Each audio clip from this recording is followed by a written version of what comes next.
Hello, my dear students. Today I am Rashmi Didi starting with a funny riddle again. What is the thing that says, I am tall when I am young, but I am short when I am old? जब मैं young हूँ तब मैं बड़ी हूँ, जब मैं बूढ़ी हो जाती हूँ, ओल्ड हो जाती हूँ तो मैं छोटी हो जाती हूँ. ऐसी कौन सी चीज है? That you have to give me an answer in a comment. Till then, let us start with the circles. Chapter 10, standard 10 के लिए क्वेश्चन नंबर 13 है एक्सरसाइज 10.2 का, जिसमें हमें ये प्रूव करना है कि sides, opposite sides of a quadrilateral circumscribing a circle that subtend supplementary angles at the center, मतलब सेंटर के पास सप्लीमेंट्री एंगल्स बनाते हैं, ये हमें चीज प्रूफ करनी है. तो इट मींस हमें गिवन क्या दिया गया है? In a quadrilateral a circle is circumscribed. एक क्वाड्रिलेटरल ड्रॉ किया है, उसमें एक सर्कल सर्कमस्क्राइब्ड, और टू प्रूव ऑपोजिट एंगल्स है angle AOD plus angle BOC is equal to 180. Supplementary मतलब 180. Now this is the diagram that I have drawn. Here is we have a quadrilateral A, B, C and D. In that a circle is circumscribed and the contact points are P, Q, R and S.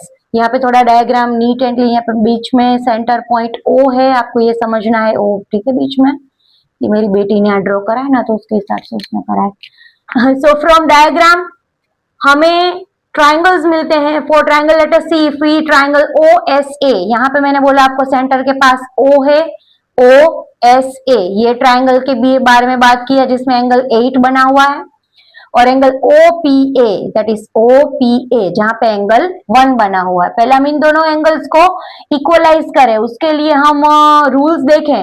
तो OA is equals to OA that is the common side. Then OS is equals to OP because they act as a radii of a circle, and AS is equals to AP. They are the tangents, right? So by this rule, by SSS, triangle OSA is congruent to triangle OPA. So angle A1 is equals to angle 8 by CPCT. Similarly, अब दोनों triangle के यहाँ पे हमने ऐसे rule बना के triangle की सिमिलरिटी प्रूव कर दी, तो बाकी सबके ट्राइंगल भी इसी क्राइटेरिया से सिमिलरिटी प्रूव होगी. अलग से हमें दिखाने की जरूरत नहीं है, हम उसमें लिख देंगे like similarly angle 2 is equals to angle 3, 4 is equals to 5 and 6 is equals to 7. अब हमें क्या करना है, हमें पता है, आप देखिए डायग्राम में यहाँ भी, अगर हम एंगल 1 से ड्रॉ करना ये शुरू करें और वहां से फिर से वापस खत्म करें, तो ये क्या हुआ? Complete angle. कंप्लीट एंगल मतलब जिसका टोटल कितना होगा? 360. तो मतलब यहीं पे ये रूल ही लिखा है हमने, एंगल 1 + 2 3 4 5 6 7 8 आठों एंगल्स का टोटल होता है 360. अब हमने क्या करा है, सिर्फ जो जिस हिसाब से हमने वो पेयर बनाई थी ना, that 1 is equals to 8, 2 is equals to 3, 4 is equals to 5, इस तरह से अरेंज करके लिखा है सिर्फ 1 + 8, 2 + 3, 4 + 5 एंड 6 + 7 इज इक्वल्स टू 360. अब हमने पहले ही ये प्रूव कर दिया कि 1 और 8 इक्वल है, 2 और 3 इक्वल है.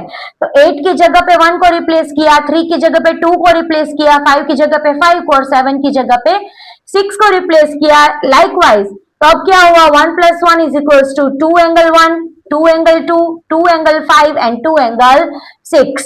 तो 2 सभी में से निकल गया कॉमन, तो हमारे पास बचता है 2 कॉमन निकल गया, तो angle 1 + angle 2 + 5 + 6 is equals to 360. अब 2 कॉमन मतलब यहाँ पे ब्रैकेट के साथ मल्टीप्लाई की तरह एक्ट करेगा.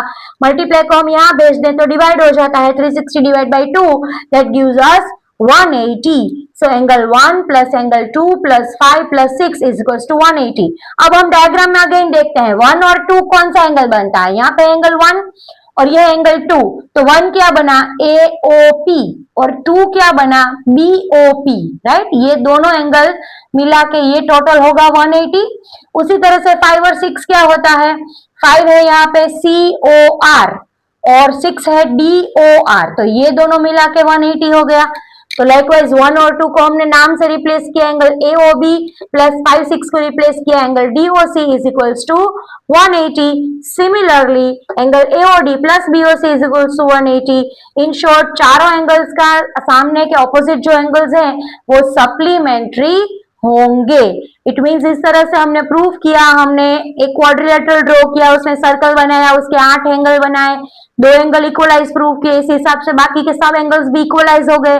फिर कंप्लीट एंगल तो 360 बनता है, फिर उसको रिजल्ट रिप्लेस किया and then we got the we reach to our result. So this was question number 13 of exercise 10.2.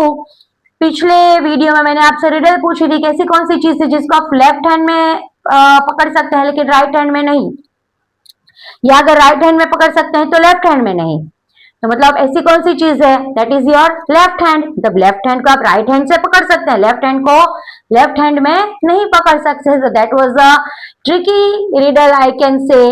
Please don't forget to subscribe Rashmi Didi की class channel. Also press the bell button so that you will be able to know about the upcoming videos. अगर subscribe कर दिया है तो बहुत बहुत धन्यवाद. Also comment my riddle and so till then bye.